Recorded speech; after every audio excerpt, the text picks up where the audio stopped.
ఎరా మోహన్. సీను, ఏంట్రా వ్యాపారం బాగా జరగాలనా పూజలో నిమగ్నమైపోయావు? వ్యాపారం సజావుగా సాగాలంటే దేవుడి కృప కూడా ఉండాలి కదా. నీ వ్యాపారానికే బానే ఉందిగా. ఏం వ్యాపారం రా? రేయ్, ఏమైందిరా? చెప్పరా. ఒక పక్క పెరుగుతున్న ధరలతో సతమతమవుతుంటే మరో పక్క కార్మికుల సమస్య. కార్మికుల సమస్య? అసలు ప్రాబ్లం ఏంట్రా? సడన్ గా జీతాలు పెంచుకుంటారు, లేకపోతే ఇష్టానుసారంగా సెలవులు పెట్టేస్తారు. వ్యాపారం తలనొప్పిగా తయారైంది సీను. అదే నీ సమస్య.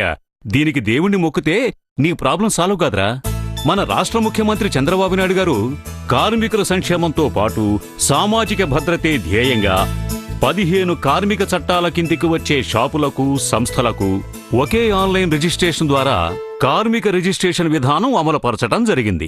ఆన్లైన్ రిజిస్ట్రేషనా అంటే? నువ్వు సమస్య అనుకుంటున్న కార్మికుల సంక్షేమం, యజమానుల వెసులుబాటు కోసం, వ్యాపారానికి సంబంధించిన వివరాలు, వారి కింద పనిచేసేటువంటి కార్మికుల వివరాలు మనం ఆన్లైన్ రిజిస్ట్రేషన్ ద్వారా పొందుపరచాలి. మీ సేవలో గాని, ఆన్లైన్ ఫెసిలిటీ ఉన్న సిస్టమ్ నుంచి గాని, దీనికి సంబంధించిన వెబ్సైట్లో మన వివరాలన్నీ పొందుపరిస్తే 15 నిమిషాల్లో ఈ రిజిస్ట్రేషన్ తాలూకు ఇంటిగ్రేటెడ్ సర్టిఫికేట్ మనం పొందొచ్చు. ఈ విధంగా అందించిన వివరాలతో తనిఖీ అధికారులు ఆన్లైన్లోనే తనిఖీలు నిర్వహిస్తారు. ఆన్లైన్లో తనిఖీనా? అవును, ఆన్లైన్లోనే తనిఖీలు నిర్వహిస్తారు. ఈ ఆన్లైన్ తనిఖీ విధానం వల్ల తనిఖీ అధికారుల విచక్షణ అధికారాలను నియంత్రించటం జరుగుతుంది. బావుందిరా సీను. ఈ విధానం నా వ్యాపారానికి కూడా వర్తిస్తుందా? 1988 దుకాణాలు మరియు సంస్థల చట్టం కింద కాంట్రాక్టు పనిచేసే కార్మికులకు, బీడీ కార్మికులకు, దుకాణాల కార్మికులకు, భవన నిర్మాణ కార్మికులకు, ఇలా 15 కార్మిక చట్టాల కింద పనిచేసే ప్రతి సంస్థకి ఇది వర్తిస్తుంది. అవునా? అంతేకాదు, ఆన్లైన్లో రిజిస్ట్రేషన్ చేసుకుంటే తనిఖీల్లో కూడా కొన్ని మినహాయింపులున్నాయి. కొత్తగా స్థాపించిన సంస్థలకు, కార్మికులు లేని సంస్థలకు, సెజ్ల పరిధిలో ఉండే సంస్థలకు 3 సంవత్సరాల వరకు పూర్తి మినహాయింపు ఉంటుంది. ఆహా.